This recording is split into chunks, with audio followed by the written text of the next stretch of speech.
Amém, glória a Deus, porque estamos mais uma vez aqui estudando a palavra do Senhor, amém? E louvando, agradecendo o seu santo nome, essa é a nossa missão, amém?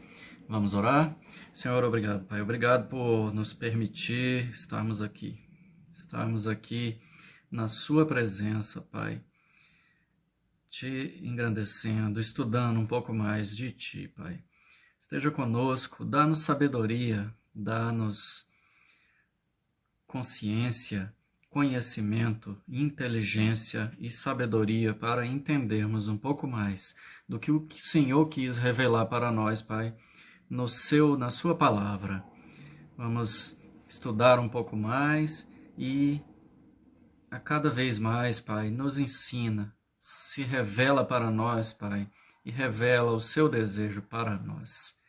E é em nome de Jesus que nós agradecemos, Pai, e nós oramos em nome de Jesus. Amém. Estamos vendo, então, o livro de Gênesis, né? Estamos estudando o livro de Gênesis, que é um livro que tem muito conteúdo. Hoje nós vamos falar do capítulo 19 do livro de Gênesis.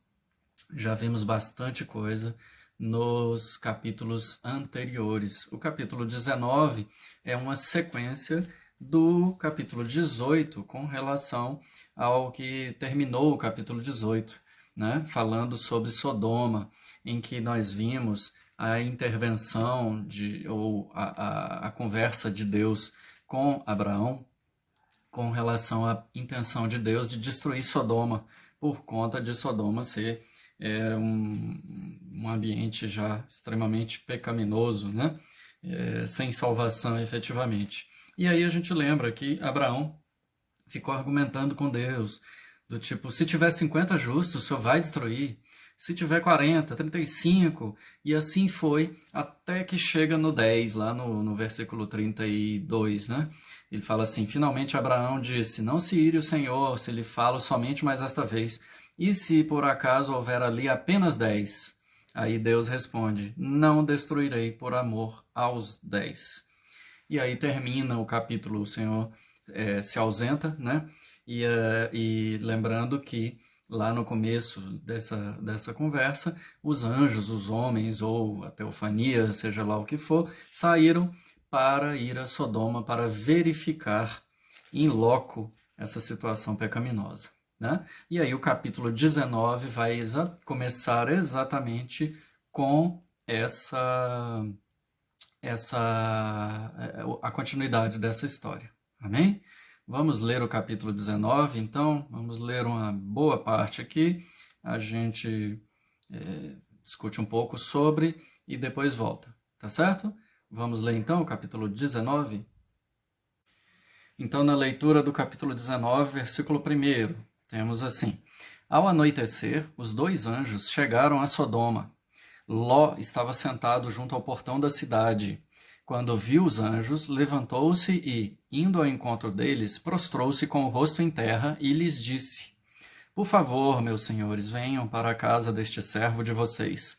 Poderão passar a noite, lavar os pés, levantar-se de madrugada e seguir o seu caminho. Mas eles responderam, não, passaremos a noite na praça. Ló insistiu tanto que eles foram e entraram na casa dele. Deu-lhes um banquete, fez assar uns pães sem fermento, e eles comeram. Mas antes que eles se deitassem, os homens daquela cidade cercaram a casa. Eram os homens de Sodoma, tanto os moços como os velhos. Sim, todo o povo de todos os lados. E chamaram Ló e lhe disseram, onde estão os homens que, à noitinha, entraram na sua casa? Traga-os aqui fora para que abusemos deles. Então Ló foi até a porta, fechou-a atrás de si e lhes disse, meus irmãos, peço-lhes que não cometam essa maldade. Olhem aqui, tenho 2 filhas virgens e vou trazê-las para vocês. Façam com elas o que quiserem, porém não façam nada a estes homens, porque se acham sob a proteção do meu teto. Eles, porém, disseram, saia daí. E acrescentaram, ele é estrangeiro, veio morar entre nós e pretende ser juiz em tudo. Vamos fazer com você pior do que com eles. e atiraram-se contra o homem, contra Ló, e se aproximaram para arrombar a porta. Porém os homens, estendendo a mão, puxaram Ló para dentro e fecharam a porta. E feriram de cegueira os que estavam do lado de fora, desde o menor até o maior, de modo que se cansaram à procura da porta. Então os homens disseram a Ló: Você tem aqui mais alguém dos seus? Genro, filhos, filhas, todos quantos você tem na cidade? Faça-os sair daqui, pois vamos destruir este lugar, porque o seu clamor tem aumentado, chegando até a presença do Senhor, e o Senhor nos enviou a destruí-lo. Então Ló saiu e foi falar com seus genros, os que estavam para casar com as suas filhas. Ele disse: Levantem-se e saiam deste lugar, porque o Senhor vai destruir a cidade. Mas eles pensaram que Ló estava brincando. Ao amanhecer, os anjos apressaram Ló, dizendo: Levante-se, pegue a sua mulher e as suas 2 filhas, que aqui se encontram, e saia daqui, para que você não morra quando a cidade for castigada. Como, porém, ele se demorasse, aqueles homens o pegaram pela mão, a ele, a sua mulher e as 2 filhas, sendo-lhe o Senhor misericordioso, e o tiraram e o puseram fora da cidade. Havendo-os levado para fora, um deles disse: Corra para sair daqui com vida, não olhe para trás, nem pare em toda a campina. Fuja para o monte, para que você não morra. Mas Ló disse a eles: Assim não, meu senhor. Eis que o teu servo encontrou favor diante dos teus olhos e engrandeceste a tua misericórdia para comigo, salvando-me a vida. Mas não posso fugir para o monte, pois receio que a destruição vá me alcançar, e eu morra. Eis aqui perto uma cidadezinha para a qual eu posso fugir. Ela é bem pequena. Permita que eu fuja para lá. Ela é bem pequena, não é verdade? E nela poderei salvar a minha vida. O anjo respondeu: Quanto a isso, estou de acordo para não destruir a cidade de que você acaba de falar. Vá depressa e refugie-se nela, pois nada posso fazer enquanto você não tiver chegado lá. Por isso a cidade recebeu o nome de Zoar. E aí vem o sol, o 23. O sol estava nascendo sobre a terra, quando Ló entrou em Zoar. Então o Senhor fez chover enxofre e fogo sobre Sodoma e Gomorra. Isso veio da parte do Senhor, desde os céus. Ele destruiu aquelas cidades e toda a campina e todos os moradores das cidades, e o que nascia na terra. E a mulher de Ló olhou para trás e virou uma estátua de sal. Na manhã seguinte, Abraão levantou de madrugada e foi para o lugar onde tinha estado na presença do Senhor. Abraão olhou para Sodoma e Gomorra e para toda a terra da campina, e viu que da terra subia fumaça, como se fosse a fumaça de uma fornalha. Assim, quando destruiu as cidades da campina, Deus se lembrou de Abraão e tirou Ló do meio da destruição, quando subverteu as cidades em que Ló tinha morado. A gente para por aqui nesse momento e fala um pouquinho sobre o texto e depois volta do versículo 30 até o 38. Né? O que a gente tem, então? Bom, primeiro, lembrando, no capítulo 18, Abraão fala com aqueles 3, né, que representam a divindade, ou são a trindade, ou são anjos em nome do Senhor. A gente viu no encontro anterior que não tem, a Bíblia não nos revela, mas a gente vê que tem um ar sério de divindade, isso, porque Abraão corre, se prostra, né? E mais, a gente vê também que Abraão é hospitaleiro e dá um banquete também, tem sacrifício, tem comida até para os anjos, para todos, né? Para os 3. O que acontece? A gente vê que os dois anjos saem e o Senhor fica com Abraão, né? E aí tem então essa conversa, essa troca de ideias entre Abraão e Deus, no sentido de Abraão tentar persuadir Deus, aí humildemente, não era uma afronta, mas persuadir para que Deus pudesse preservar Sodoma se ele achasse algum justo lá. E a conversa vai dos 50 até 10 e termina. Se achar 10, preserve Sodoma. O que a gente viu também no capítulo 18? Deus fala que Deus ensina como julgar, né? Ensina os juízes. E aí Deus fala: eu vou lá olhar, porque a terra clama. Então Deus vai averiguar, vai ouvir testemunhas, né? Vai ver. E aí sim, a partir daí, ele vai se decidir e exercer o juízo contra Sodoma. tá?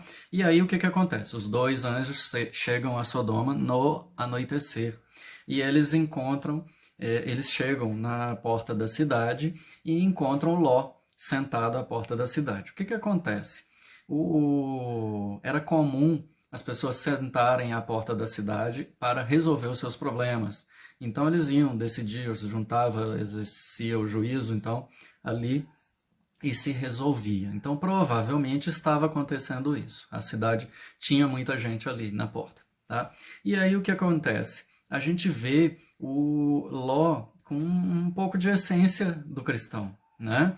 Igual a Abraão. Então Ló ele identifica a divindade, tanto que ele corre e se prostra com o rosto em terra, né? Igual a Abraão, quando viu. Então Ló tem essa condição também de reconhecer a divindade. A gente sabe, Ló ele tem alguns desvios na história, mas ele tem aí uma formação, né, de crente, tá? E aí o que acontece? Bom, o que acontece é que a gente vê uma repetição da hospitalidade do crente aqui, agora com Ló. Ló insiste para que os visitantes fiquem na casa dele. Ló insiste tanto que os visitantes eles aceitam, né? Esses anjos falam, não, a gente vai passar o dia, ou melhor, a noite aí na praça, né? Por quê? Porque eles tinham a ideia de ver, de avaliar a conduta dos moradores de Sodoma, tá? E o que acontece? Ló insiste tanto que eles decidem, eles aceitam o convite e vão passar a noite na casa de Ló. E o que acontece então? O que acontece é que o pecado em Sodoma era tão aflorado, estava tão gritante, que nem precisou de muito tempo para os anjos verificarem que o pecado existia e era relevante lá em Sodoma. Tá? O que aconteceu? Quando os anjos vão para a casa de Ló, tem lá um banquete. Eu confesso que eu estava lendo e estava rindo, esses anjos devem ter engordado até nesses dias, né? Porque comeram o banquete lá em Abraão e depois em Ló, logo em seguida. Bom, mas eles tiveram então esse banquete e aí os homens da cidade, todos, né? Ou uma grande maioria, tanto moços como velhos, como diz o texto aqui, sim, todo o povo de todos os lados, olha aí, chamaram Ló e requisitaram de Ló entregar os anjos, os homens. Para quê? Para ter relações com os homens, para que abusemos deles. Veja só. Então a gente vê que o pecado de Sodoma estava assim aflorado, estava relevante mesmo, estava aparecendo de qualquer forma, né? Era muito comum então o pecado lá em Sodoma, que eles vão e eles querem molestar os visitantes, tá? E aí o que acontece? Então é uma relação inadequada, claro, é uma relação inadequada, relação homossexual que eles pretendem, então é pecado. A gente vê por toda a Bíblia isso, a gente vê lá em Apocalipse que os homossexuais vão para o inferno se não se arrependerem, se não reconhecerem que isso é pecado, né? Bom, Romanos também tem. Bom, e aí o que acontece? Ló, ele tenta preservar de toda maneira os seus visitantes, os seus convidados. E nós temos aí uma discussão ou uma dúvida quanto a porquê da conduta de Ló. É uma coisa bem, até soa estranho, que Ló entrega suas filhas, ele se predispõe a entregar suas filhas em proteção aos visitantes, né? E eu prefiro ler isso aqui como Ló dando prioridade a Deus, Deus acima de todas as coisas, tá? Mas não é claro isso e não tem comentaristas do texto bíblico suficientes para defender isso ou defender qualquer outra coisa, porque não tem todo o contexto relatado para nós. De qualquer forma, o contexto aqui, para muitos, é também de um desprestígio total da mulher, né? A mulher era um objeto, era lá em Sodoma, então ela não era um ser humano digno, vamos dizer assim, para os moradores de Sodoma. Elas não eram dignas, tanto é que Ló oferece as suas filhas virgens para serem vilipendiadas aí, para serem molestadas por esses homens que tão cegos, tão pecaminosos que estavam, não aceitaram, né? Trocaram o pecado, claro, e aí insistiam com relação aos anjos, né? E aí o que acontece? Aquele conflito, né? E, enfim, os anjos acabam cegando os homens aí da cidade que não conseguem achar e puxam Ló para dentro, né? De casa, fecha e, enfim, esse clima de tensão se encerra, mas ele já gera a prova irrefutável de que Sodoma não tinha chance mesmo, de que não se acharia justos suficientes para salvar Sodoma, tá? E aí a gente tem então essa identificação. Os anjos, o Senhor orienta os anjos, ou o próprio Senhor busca salvar Ló e sua família e estender inclusive aos maridos, aos noivos, né? Os noivos das filhas de Ló, tá?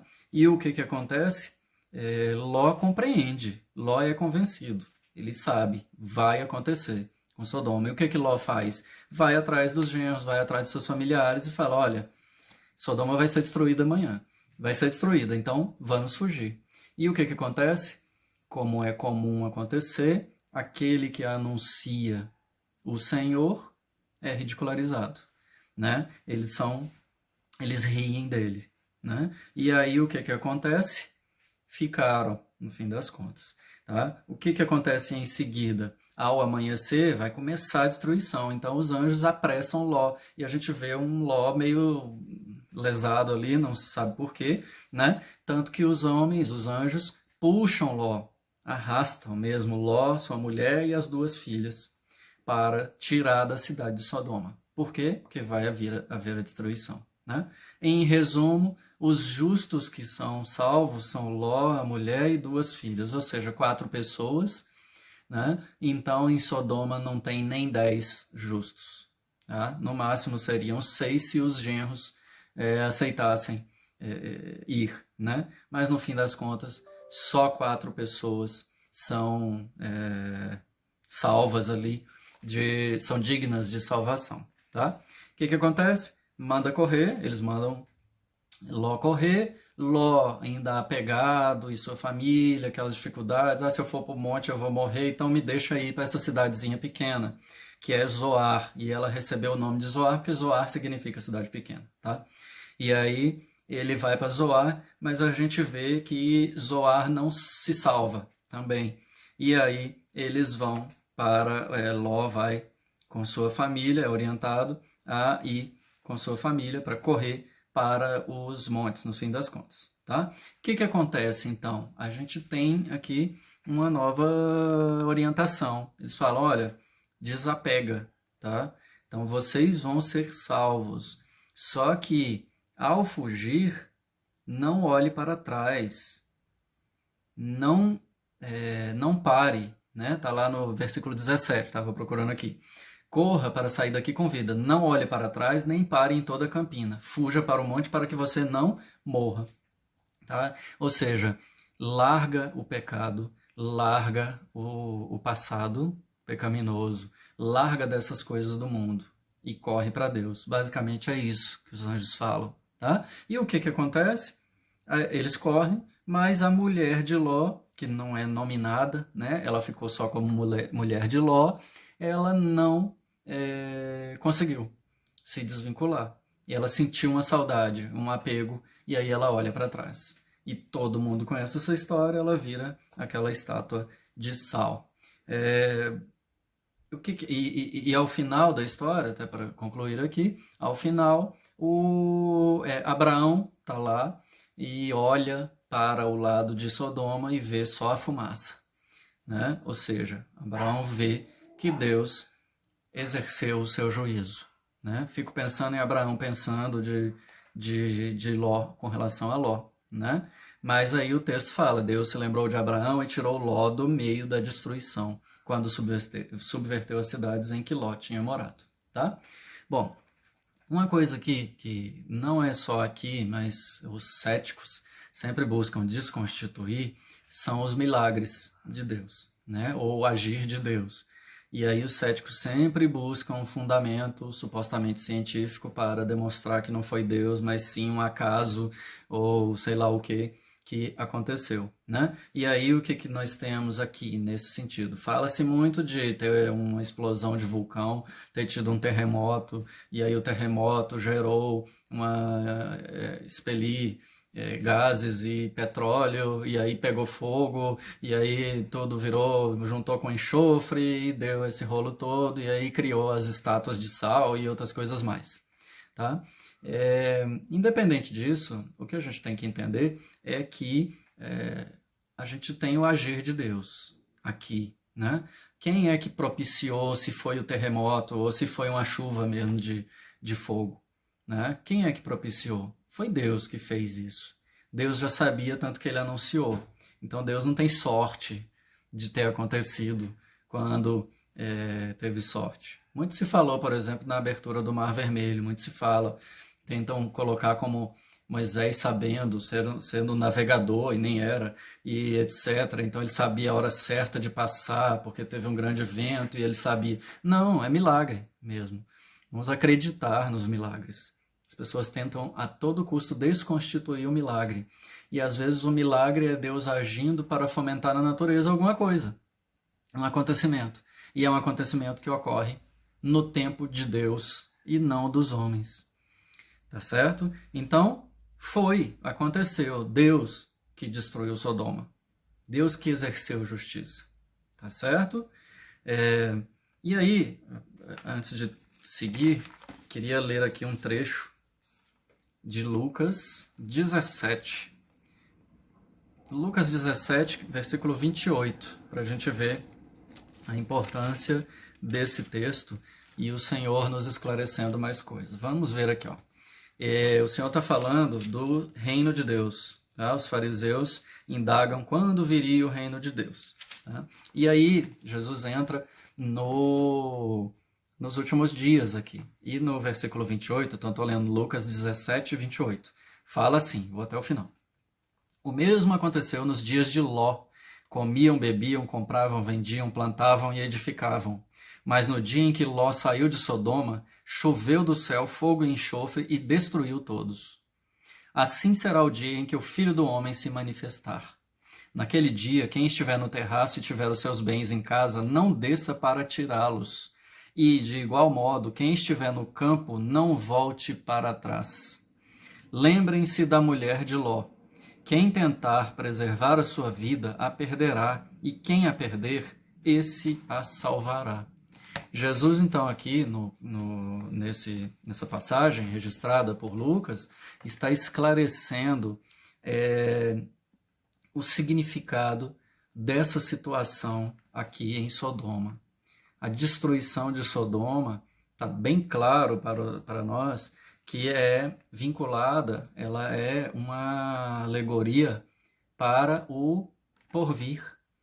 A destruição de Sodoma será semelhante à destruição a ser ocorrida quando do retorno, quando do fim dos tempos. Né? O que acontece então? O que Jesus estava orientando? Que nós não podemos ser igual à mulher de Ló, aquela que se apegou às coisas desse mundo. E ela ainda passou por perto, por se salvar. Ela ia se salvar. Só que apegada às coisas deste mundo, a mulher de Ló olhou para trás. Ou seja, ela quis preservar a sua vida terrena. E o que aconteceu? Sobreveio para ela a morte. Ló, por outro lado, quis preservar a sua vida espiritual no céu. Né? Ou seja, ele correu, seguiu, que morra as coisas deste mundo. Né? E aí ele teve a sua vida preservada. Tá certo? A mensagem é muito clara para nós aqui, com relação à situação da mulher de Ló. E Jesus usa esse texto e explica para nós o que Deus quis mostrar para nós nessa situação. Tá certo? Bom, vamos terminar aqui a leitura, que vem terror, né? Como sempre. Aí no versículo 30 diz assim: Ló partiu de Zoar e habitou no monte, ele e as 2 filhas, porque receavam permanecer em Zoar. Ló habitou numa caverna e com ele as 2 filhas. Então a primogênita disse à mais moça: Nosso pai está velho e não há homem na terra que venha unir-se conosco, segundo o costume de toda a terra. Venha, vamos embebedá-lo com vinho, deitemo-nos com ele e conservemos a descendência de nosso pai. Naquela noite deram de beber vinho a seu pai, e, entrando a primogênita, se deitou com ele sem que ele o notasse, nem quando ela se deitou, nem quando se levantou. No dia seguinte, a primogênita disse à mais nova: Ontem à noite deitei-me com meu pai. Vamos embebedá-lo também esta noite. Entre e deite-se com ele, para que preservemos a descendência de nosso pai. De novo, naquela noite, deram de beber vinho a seu pai, e, entrando a mais nova, se deitou com ele, sem que ele o notasse, nem quando ela se deitou, nem quando se levantou. E assim as 2 filhas de Ló ficaram grávidas do próprio pai. A primogênita deu à luz um filho e lhe deu o nome de Moabe. Este é o pai dos moabitas até o dia de hoje. A mais nova também deu à luz um filho e lhe deu o nome de Ben-Ami. Esse é o pai dos amonitas até o dia de hoje. Então a gente tem uma situação terrível aqui, né? No contexto de Sodoma, ele permitiria a relação incestuosa, né? Sodoma, o pecado era geral, generalizado, então ele permitia. Mas isso fica claro, essa mostra, o texto bíblico vem para mostrar que não pode ser feito isso, né? Que não é desejável aos olhos de Deus essa relação. As filhas de Ló ficaram desesperadas em manter a sua descendência, manter sua família. Estavam lá no monte, lá, né? Sem relacionar-se com nenhum outro humano. Tá? E aí trabalharam com o mesmo pecado que vem também da origem, lembremos de Noé com o vinho. Tá? E aí elas se relacionam e têm filhos, cada uma tem um filho, um gera os moabitas, a outra os amonitas. Quem são esses? São, apesar de descendentes de certa forma, de Abraão, de certa forma, né? Apesar de serem sobrinhos, netos, aí, né? Eles estão ligados ao povo de Deus. Só que moabitas e amonitas, a gente vê em todo o contexto bíblico, são inimigos do povo de Deus, no fim das contas. Tá? E aí essa descendência vai, no fim, até acaba. Tá? Os moabitas e amonitas. Mas o que a gente vê é o pecado gerando mais transtorno. E essa relação incestuosa, relação de filhos aí inadequados, geram mais uma vez conflitos, como foi Ismael com relação a Abraão, e como foi também a questão não dos filhos, mas sim do vinho, da embriaguez com Noé, que gerou pecado, gerou uma série de problemas. Tá certo? Então Deus limpa, mas acaba que o ser humano, ele tem essa tendência pecaminosa e às vezes até numa desculpa quase nobre faz um pecado terrível e gera consequências extremamente terríveis. Então temos a orientação do texto bíblico aqui é clara, temos que ter atenção ao que a gente faz e temos que ter atenção ao texto bíblico, a orientação de Deus para as nossas vidas. Essa é a mensagem, essa é a mensagem. São 2 as mensagens deste capítulo. Uma, larga as coisas do mundo e busca Deus primeiro. Tá? Essa é uma, é essencial. Larga o mundo. Né? E a outra é, vigia, sede vigilante, porque o pecado ronda e até numa possível justificativa, a gente cai no pecado achando que está fazendo uma coisa. Em resumo, está querendo ser Deus e resolver os problemas da humanidade. Né? E aí cria pecado e cria uma situação terrível, que é ter criado 2 povos que guerreiam com o povo de Deus no futuro. Amém? Que o Senhor esteja conosco e que nós possamos estar sempre com Ele, andando com Ele e entendendo os seus desígnios. Amém? Vamos orar para encerrar então, que já avançamos bastante, né? Senhor, obrigado, Pai. Obrigado por nos revelar mais de Ti, Pai, da Sua palavra, aquilo que o Senhor tem a intenção, quer que nós conheçamos. Protege-nos, Pai. Dá-nos saúde, dá-nos segurança nesses tempos de pandemia, Pai. Dá-nos saúde, reforça a nossa saúde. E aqueles, Pai, que são acometidos dessa doença, visita, sara, restaura, para que eles possam, ao estar curados, engrandecer o teu nome, testificar que o seu milagre existe e vem em nosso favor, mas que é tudo a consequência para glorificar o seu nome, para que as pessoas entendam, Pai, que só o Senhor é Deus. Esteja conosco, abençoa-nos e perdoa nossos pecados, em nome de Jesus. Amém. Que o Senhor te abençoe e te guarde, que o Senhor faça resplandecer seu rosto sobre ti, que o Senhor tenha misericórdia de ti e te dê a paz.